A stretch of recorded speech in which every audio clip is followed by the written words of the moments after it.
روزے کی ایک حکمت یہ ہے کہ جب انسان بھوکا ہوتا ہے تو اس کی فکر تیز ہوتی ہے اور اس کی بصیرت کام کرتی ہے۔ امام غزالی رحمہ اللہ نے احیاء العلوم میں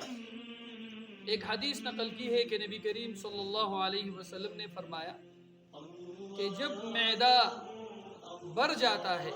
تو فکر سو جاتی ہے، انسان کی فکر ختم ہو جاتی ہے جب معدہ بھر جاتا ہے۔ اور انہوں نے لقمان حکیم کی ایک نصیحت نقل کی ہے کہ جنہوں نے اپنے بیٹے کو یہ کہا تھا کہ بیٹا معدہ بیماریوں کا گھر ہے، جب معدہ بھر جاتا ہے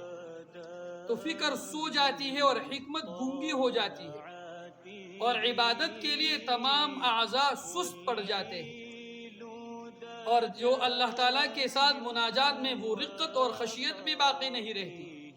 اور عبادات میں صحیح طور سے ذہن بھی نہیں رہتا۔ تو بھوکا رہنے میں ایک بھی حکمت یہ ہے کہ انسان عبادات کے لیے فارغ ہو جاتا ہے، ذہن بھی تیز ہوتا ہے، بصیرت بھی کام کرتی ہے۔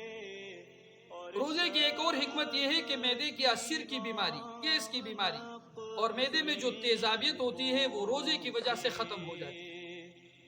طب کے ماہرین کہتے ہیں کہ روزہ رکھنے سے انسان کینسر جیسی موذی بیماریوں سے محفوظ رہتا ہے،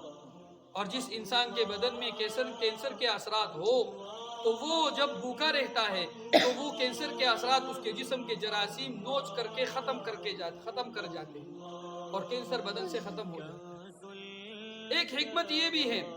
کہ عام دنوں میں مالدار لوگ خوبصورت کھانا کھاتے ہیں، ہر قسم کی نعمتیں ان کو ہی میسر ہوتی ہے، اور غریب لوگ کبھی کبھی فاقہ کشی پر مجبور ہوتے ہیں۔ تو رمضان ایک ایسا مہینہ ہے کہ چاہے شریف ہو، چاہے خسیس ہو، چاہے امیر ہو، چاہے غریب، سب کے سب روزہ رکھتے ہیں اور سب کے سب بھوکے رہتے ہیں۔ تو اسلام مساوات کا درس دیتا ہے، اور روزے میں وہ مساوات ہمیں نظر آتی ہے۔